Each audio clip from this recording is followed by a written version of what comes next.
The Nevada desert stretched endlessly under the scorching August sun. Jake Morrison wiped the sweat from his brow as he guided his pickup truck along the dusty trail leading back to his cabin. At 35, he'd spent the last 3 years living alone in this remote corner of nowhere, far from the chaos of Los Angeles and the memories that still haunted him. The groceries in the back rattled with each bump in the road. Another week of supplies, another week of solitude. That's how he liked it now. No complications, no responsibilities beyond keeping himself alive. Then he saw the smoke. Black plumes rose from the direction of his cabin, stark against the cloudless sky. Jake's heart hammered as he pressed the accelerator. The truck, fishtailing on the loose gravel. As he crested the final hill, his worst fears materialized. His cabin was engulfed in flames, orange tongues licking at the wooden structure he'd called home. But what made his blood run cold was the car parked outside. A black sedan, dust-covered from the desert roads. Someone was here. Jake slammed on the brakes and jumped out, the heat from the fire hitting him like a physical wall, even from 50 feet away. That's when he heard it. A scream, high-pitched, desperate, coming from inside the burning cabin. Without thinking, Jake grabbed the blanket from his truck bed and doused it with water from his emergency supply. Wrapping it around himself, he charged toward the cabin. The front door hung open, smoke billowing out in thick clouds. He dropped to his knees and crawled inside, the blanket offering minimal protection against the searing heat. Through the smoke, he saw her, a young woman, maybe 25, unconscious on the floor near the overturned kitchen table. Blood trickled from a gash on her forehead. Jake didn't hesitate. He scooped her into his arms and stumbled back through the smoke, his lungs burning with each breath. They burst out of the cabin just as part of the roof collapsed behind them. Jake carried her to his truck, laying her gently in the shade. She was breathing, but barely. Her designer clothes were torn and singed, completely out of place. In this desert wasteland, as Jake checked her pulse, her eyes fluttered open, green eyes wide with terror. Please," she whispered, gripping his arm with surprising strength. "They're coming back. They're going to kill me." Before Jake could respond, she passed out again. In the distance, he heard engines, multiple vehicles, approaching. Fast. Jake looked at the unconscious woman, then at his burning home, and made a decision that would change everything. He lifted her into the passenger seat and peeled out, heading deeper into the desert, toward the old mining roads he knew better than anyone. Whatever this woman was running from, whoever had set his home ablaze, Jake was now part of it. The abandoned mine shaft provided temporary shelter as the sun began to set. Jake had driven for 2 hours, taking routes that didn't appear on any GPS, finally stopping at a place he'd discovered during his first year of self-imposed exile. He'd stocked it with emergency supplies, never imagining he'd need them like this. The woman stirred as he cleaned her wounds by lantern light. Her eyes opened slowly, focusing on his face with a mixture of confusion and fear. "Where am I?" and she asked, her voice hoarse. "Safe for now," Jake replied, dabbing antiseptic on the cut. "I'm Jake. You were in my cabin when it caught fire. Want to tell me why someone torched my home?" She winced, whether from pain or memory. It is he couldn't tell. "I'm Sarah Chen, and I'm sorry about your cabin. I thought I'd lost them in Vegas." "Them?" Sarah sat up slowly, accepting the water bottle he offered. "I used to work for Meridian Pharmaceuticals in Los Angeles. I was a research analyst, nothing special, until I found something I wasn't supposed to find." Jake settled back against the cave wall, studying her. Even disheveled and injured, there was something compelling about her. An intensity in those green eyes that spoke of intelligence and determination. 3 weeks ago, Sarah continued, I was reviewing clinical trial data for a new drug they're about to release, a treatment for childhood leukemia. The results looked amazing, too amazing, so I dug deeper. She paused, taking another sip of water. The data was fabricated. Jake, the drug doesn't work. Worse, it has severe side effects they've been covering up. Kids in the trials, some of them died. Morrison knew and buried it. Why not go to the authorities? Sarah laughed bitterly. I tried. The FDA investigator I contacted had a car accident the next day. Very convenient. That's when I knew I was in over my head. I grabbed what evidence I could and ran. And they've been hunting you since. She nodded. I've been moving, constantly, paying cash, staying off-grid. I remembered passing your cabin on a hike years ago, before you lived there. It seemed remote enough to hide for a few days. I didn't mean to bring this to your door. Jake processed this information. 3 years ago, he would have been the investigator she'd have called. Now he was just a man who wanted to be left alone. But looking at her, seeing the fear and determination warring in her expression, he felt something stir that he'd thought was dead. The evidence, he said. Where is it? Sarah reached into her jacket and pulled out a flash drive. Everything's on here. Test results, internal emails, recorded conversations, enough to destroy Morrison if I can get it to the right people. And if you can stay alive long enough. The sound of a helicopter in the distance made them both freeze. Jake grabbed the lantern and turned it off, plunging them into darkness. They're using thermal imaging, he whispered. The mine's deep enough to mask us, but we can't stay here. In the darkness, he felt Sarah's hand find his. I'm sorry I dragged you into this. Jake squeezed her hand gently. I was dragged into something similar once. Didn't end well. But maybe this time will be different. They traveled by night, Jake navigating by stars and memory through terrain that would challenge even experienced desert dwellers. Sarah proved tougher than her city appearance suggested, keeping pace, without complaint despite her injuries. By dawn, they'd reached Jake's secondary cache, a shipping container buried in a canyon accessible only by foot. Inside were supplies, weapons, and most importantly, a satellite phone he'd never used. You're prepared for the apocalypse, Sarah observed, watching him check ammunition. Just for disappearing, Jake corrected, and though I guess this qualifies. As the sun climbed higher, they rested in the container's shade. Jake found himself studying Sarah as she dozed fitfully. There was more to her story, he was certain. People didn't just stumble onto conspiracies. By accident, she woke with a start, immediately alert. How long was I out? 2 hours? You needed it. Jake handed her an MRE. We need to talk strategy. These people, they're not going to stop. Sarah nodded, picking at the meal. Morrison's CEO, David Kellerman, has connections everywhere. Private military contractors, corrupt officials, you name it. The drug they're pushing, Xeraphine, is worth billions if approved. They've already got distribution deals in place globally. When's the FDA approval scheduled? 2 weeks. Once it's approved and distributed, the evidence won't matter. As much, the damage will be done. Jake considered their options. His instinct was to keep running, find somewhere even more remote. But he knew that was just delaying the inevitable. I used to be a federal investigator, he said quietly. DEA, specialized in pharmaceutical crimes. Sarah's eyes widened. Used to be. 3 years ago, I was investigating a similar case. Different company, same type of cover-up. I got too close, and they didn't come after me. They went after my partner, Michelle. She died in a fire they made look like an accident.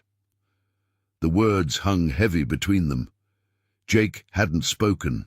Michelle's name aloud in years. I'm sorry, Sarah whispered. I quit after that. Couldn't protect her, couldn't get justice. The evidence disappeared. Witnesses recanted. I realized the system was too corrupt to fight from within, so I ran. Sarah moved closer, her hand covering his. But you saved me. That has to count for something. Maybe, or maybe I just delayed the inevitable. Jake met her eyes. But if we're going to do this, we do it right. No half measures. We need allies, media attention, and a way to release this information that can't be suppressed.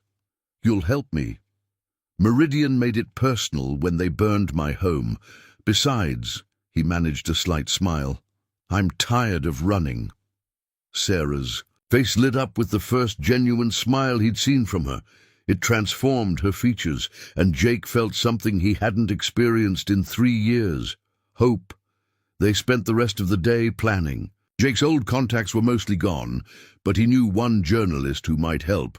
Maria Santos had broken several major pharmaceutical scandals and had the kind of platform that couldn't be easily silenced. As night fell, they prepared to move again. This time, toward civilization rather than away from it. The satellite phone had one charge, one chance to make contact. Once we make this call, they'll know our general location, Jake warned. Sarah nodded, resolute. Then we better make it count. The call to Maria Santos lasted exactly 3 minutes. Jake kept it brief, mentioning details only the real Jake Morrison would know. Maria, shocked to hear from him after 3 years of silence, agreed to meet them at a truck stop outside Barstow in 12 hours. They drove through the night in a vehicle Jake had kept hidden, a beat-up SUV that wouldn't draw attention. Sarah dozed intermittently, her head eventually finding his shoulder. Jake tried to ignore how right it felt, having someone beside him again. Dawn was breaking as they approached Barstow. Jake's instincts, honed by years of surveillance work, detected trouble immediately. Too many cars at the truck stop. For this hour, too many people not doing anything. It's a trap, he said, pulling off the highway before they were spotted. Sarah straightened, instantly alert. Maria! Either compromised or they're monitoring her. Doesn't matter which. Jake's mind raced through alternatives. Then he remembered, there's another way. He drove to an internet cafe on the outskirts of town, a relic that still offered anonymous access. They had minutes before Meridian's team realized they'd avoided the trap. Upload everything, Jake instructed. Every platform you can think of. WikiLeaks, major news, outlets, social media. Make it impossible to contain. Sarah's fingers flew over the keyboard, the flash drive's contents spreading across the digital world like wildfire, internal emails discussing the cover-up, test results showing the drug's fatal flaws. Recorded. Conversations of executives laughing about fooling regulators. Done, she breathed, just as Jake spotted black SUVs converging on their location. They ran, abandoning the vehicle, ducking through alleys and backyards. Jake's knowledge of escape routes, even in unfamiliar territory, kept them ahead of their pursuers, but barely. They were cornered in an abandoned warehouse when Jake's phone rang. Maria Santos. Jake, what the hell did you just release? Every news outlet in the country is going crazy. Meridian's stock is crashing. The FBI's launching an investigation. About time, Jake replied, watching the warehouse entrances. Maria, we're trapped. Meridian's cleanup crew has us. Cornered. Where are you? Jake gave their location, then turned to Sarah. Whatever happens, you did it. The truth is out. Sarah grabbed his face and kissed him, fierce and desperate. We did it, together. The warehouse doors burst open. Men in tactical gear streamed in, weapons raised. Jake pushed Sarah behind him, ready for the end. Federal agents, everyone freeze. The voice wasn't what Jake expected. FBI, not private contractors. The tactical team wasn't Meridian's death squad, but federal agents executing arrest warrants. In the chaos that followed, Jake learned that Maria had done more than just receive their story. She'd contacted her own FBI sources, ones who'd been building a case against Meridian but lacked the evidence Sarah had provided. The upload had given them probable cause for immediate action. David Kellerman was arrested at his mansion, along with a dozen other executives. The clinical trials were suspended immediately. Families of the victims finally had answers. 3 months later, Jake stood in a federal courthouse, testifying about his role in exposing the conspiracy. Sarah sat in the gallery, now the star witness in what newspapers called the trial of the decade. They'd returned to the desert after giving their statements, not to hide but to rebuild. Jake's cabin was gone, but the land remained. Together, they'd started construction on a new home, something built for two. "Any regrets?" Sarah asked one evening, watching the sunset paint the desert in shades of gold and crimson. Jake pulled her close, thinking of Michelle, of the years he'd spent running, of the fire that had brought Sarah into his life. But no, sometimes the best things come from the worst circumstances. Sarah smiled, leaning into him. "Even if it means starting over." "Especially then," Jake replied, kissing the top of her head. "Besides, I'm getting used to you." "Setting my life on fire," she laughed, the sound carrying across the desert. They'd both lost their old lives, but found something better in the ashes. The cabin fire that had nearly killed them had ultimately saved them both. In the distance, construction lights illuminated the frame of their new home. Not a place to hide anymore, but a place to build a future. The desert, once Jake's prison of solitude, had become their sanctuary of second chances. The Meridian. Case would take years to fully prosecute in Ney, but the important part was done.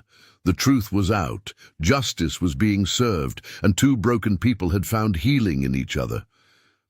As stars began to appear in the darkening sky, Jake realized that sometimes the most unexpected rescues were the ones that saved everyone involved. He'd pulled Sarah from a burning building, but she'd pulled him from a different kind of fire, the fire of guilt, isolation, and abandoned purpose. Together, they'd found their way through the flames to something worth saving. Sarah's fingers flew across the keyboard as she accessed the encrypted files. "Got it," she breathed. "Jake, look at this." The screen filled with documents, photographs, and financial records. A massive conspiracy unfolded before their eyes, involving government contracts, illegal weapons sales, and a network of corruption that reached the highest levels of power. "My father discovered this," Sarah whispered. "He was going to expose them all. That's why they killed him and made it look like an accident." Jake studied the evidence. Names he recognized from his time in LA jumped out at him. Politicians, businessmen, even law enforcement officials. "This is bigger than we thought." "There's more," Sarah said, opening another file. "They've been using the desert as a testing ground for illegal weapons. The cabin where you found me, it was one of their safe houses. They were holding me there until they could decide what to do with me." The sound of engines in the distance made them both freeze. Jake moved to the window, peering through the blinds. 3 black SUVs were approaching fast, kicking up clouds of dust. "Time's up," he said. "We need to move now." They grabbed the flash drives containing the evidence and rushed to Jake's truck. As they sped away, the SUVs gave chase, their engines roaring in the desert silence. "There's an old mining road about 5 miles ahead," Jake said, pushing the truck to its limits. "If we can make it there, I know a place where we can hide." Bullets shattered the rear window. Sarah ducked down as Jake swerved, using every bit of his defensive driving training. The truck fishtailed in the loose sand, but he maintained control. They reached the mining road just as one of the SUVs tried to ram them. Jake turned hard, sending the pursuing vehicle spinning into a boulder. 2 down, 1 to go.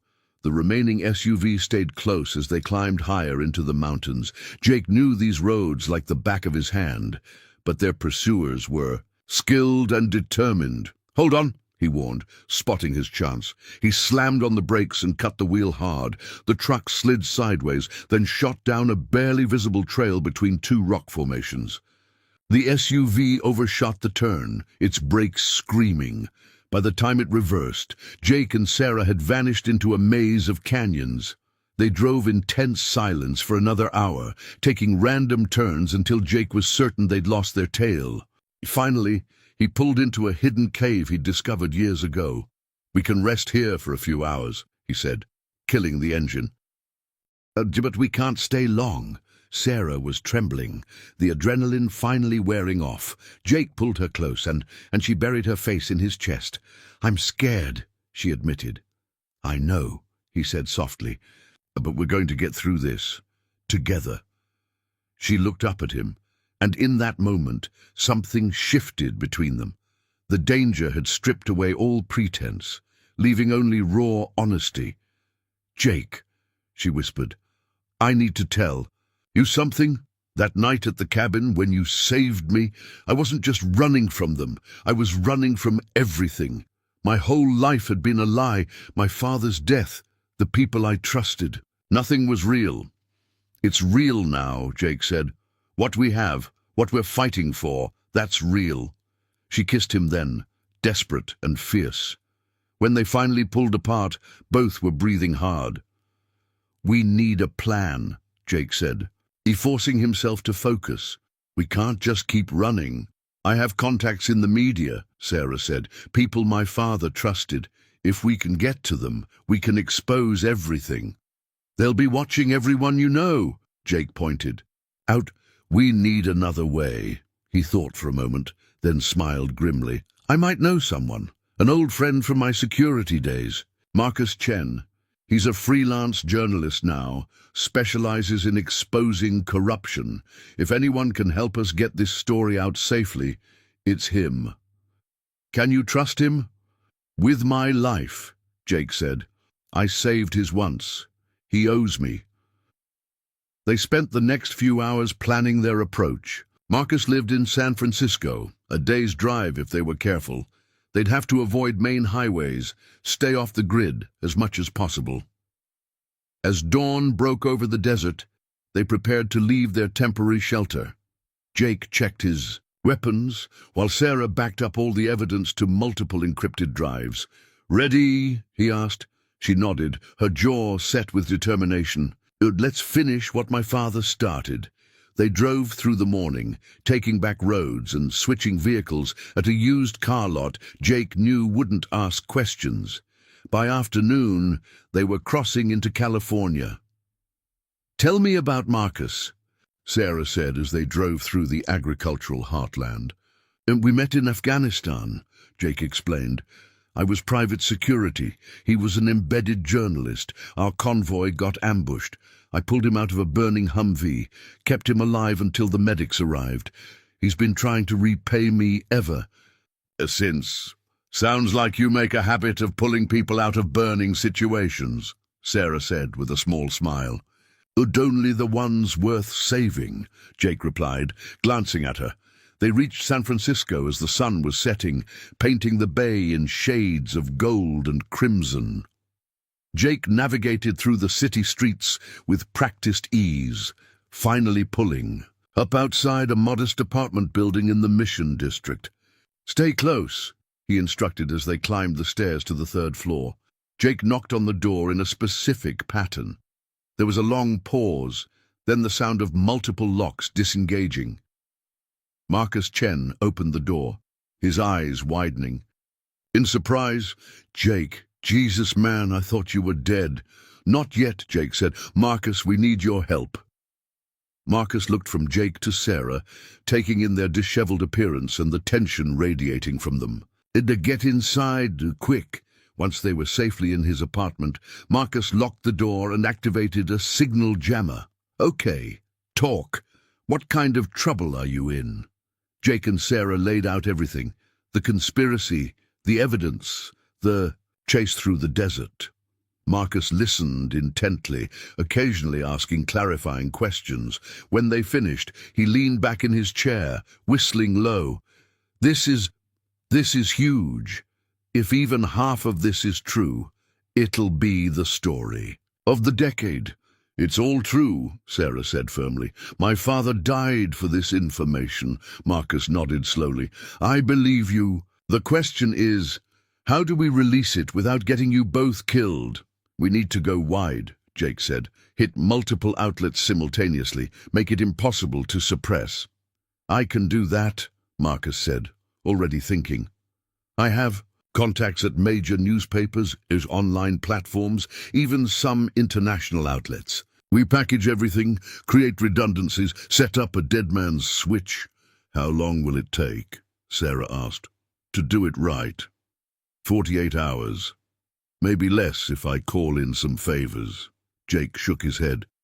We don't have that long. And they'll track us here eventually. Then we work fast, Marcus said. Sarah, I need you to help me organize the evidence. Jake, you're on security. This place isn't exactly a fortress, but we can make it harder for them. They worked. Through the night, Sarah and Marcus catalogued evidence, created summaries, and prepared media packages. Jake reinforced the apartment's defenses, setting up early warning systems and planning escape routes. By dawn, they had made significant progress. Marcus had reached out to his most trusted contacts, laying the groundwork for a coordinated release. We go live tomorrow at noon, Marcus announced. Eastern time. Every major outlet will have the story. It'll be everywhere before they can react. Sarah collapsed on the couch, exhausted but hopeful. We're really going to do this. We are, Jake confirmed, sitting beside her. Your father would be proud. She leaned against him, drawing strength from his presence. They'd come so far from that burning cabin in the desert, two strangers thrown together by violence, now united in purpose. Marcus cleared his throat. I hate to interrupt, but we have a problem. My security system just picked up some unusual activity. 3 vehicles circling the block. They're being subtle, but Jake was already moving, checking the windows. They found us. How? Doesn't matter now, Marcus said, grabbing his laptop. We need to go. I have a backup location. They gathered the essential equipment and evidence, preparing to flee once again. But as they reached the door, they heard footsteps in the hallway. Back door, Jake ordered, leading them through the apartment. They burst onto the fire escape just as the front door exploded inward. Jake helped Sarah down the metal stairs while Marcus clutched his equipment. My car's in the alley, Marcus shouted over the sound of pursuing footsteps. They reached the ground and ran, Jake covering their retreat. Shots rang out, sparking off the brick walls. They dove into Marcus's car just as their pursuers emerged from the building. Marcus gunned the engine, tires squealing as they shot out of the alley. Jake watched the mirrors, tracking the vehicles joining the pursuit. Where's your backup location? He asked. Oakland, Industrial District. I have a warehouse there, completely off the grid. They wove through traffic, using every trick to shake their pursuers. Marcus proved to be an excellent driver, and his years covering conflict zones serving him well. After an hour of evasive maneuvers, they finally lost their tail and reached the warehouse. It was perfect, anonymous, secure, with multiple exits. This is where I work on sensitive stories, Marcus explained as they set up inside. And no one knows about it except me. They resumed their work with renewed urgency. The clock was ticking, but they were so close. Sarah double-checked every piece of evidence while Marcus finalized the distribution plan. Jake, Sarah said, during a brief break, whatever happens tomorrow, I want you to know meeting you changed everything. You gave me hope when I had none. He took her hands in his. You changed me too. Made me remember why some things are worth fighting. Marcus coughed discreetly. Guys, it's time. Everything's ready. In 6 hours, this story goes global. They spent those hours in tense preparation. Jake maintained watch, while Sarah and Marcus created final backups and safeguards. As noon approached, they gathered around Marcus's laptop. once I hit. Send! There's no going back, Marcus warned.